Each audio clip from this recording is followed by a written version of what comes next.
అందరికీ సాయి కటాక్షం అండి. జుట్టు ఒత్తుగా నల్లగా బాగా ఊడకుండా ఉండాలంటేనండి చిన్న చిట్కా చెప్తానండి నేను.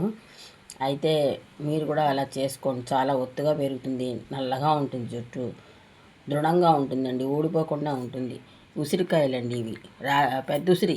ఈ ఉసిరి ఎండలో ఎండబెట్టుకునండి, చితక్కొట్టి గింజ తీసేసి పౌడర్ చేసుకోవాలండి. ఇది పౌడర్ చేసుకోవాలి. ఇది కరివేపాకు, ఇది కూడా నీడన ఆరబెట్టండి, పౌడర్ చేసుకోండి. గలగల ఆరిపోవాలి చక్కగా. కరివేపాకు పచ్చిగా ఉండకూడదు, శుద్ధల్లే ఉంటుంది, పచ్చిగా ఉంటుంది, ఆరిపోవాలి. అది గోరింటాకు పౌడర్ కూడా అట్లాగే, గోరింటాకు కూడా ఆరబెట్టుకుని పౌడర్ చేసుకోండి. ఇవి మందార పూలు అండి, దేవుడికి పెడతాం కదా మనం. అవి ఆరిపోయినాయండి చక్కగా మందార పూలు. ఈ మందార పూలు, ఈ రాతి ఉసిరికాయలు, కరివేపాకు, గోరింటాకు, అలాగే ఓ స్పూన్ మెంతులండి. ఓ స్పూన్ మెంతులు కూడా వేసుకోండి.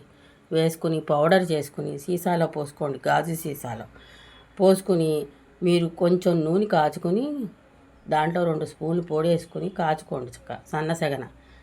అది వడగొట్టుకుని ఓ సీసాలో పోసుకొని రోజు తలకి రాయండి.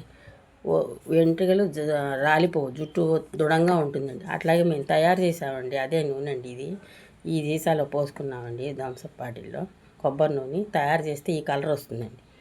చక్కగా రోజు రాసుకొని వారానికి ఒకసారి కుంకుడుకాయలతో మీరా షాంపూతో కానీ తలకాయ రుద్దుకోండి, జుట్టు బాగుంటుందండి చక్కగా. ఇట్లా ఈ చిన్న చిట్కా. నా వీడియో నచ్చితే లైక్, షేర్, సబ్స్క్రైబర్ చేసుకోండి. అందరికీ ధన్యవాదాలండి.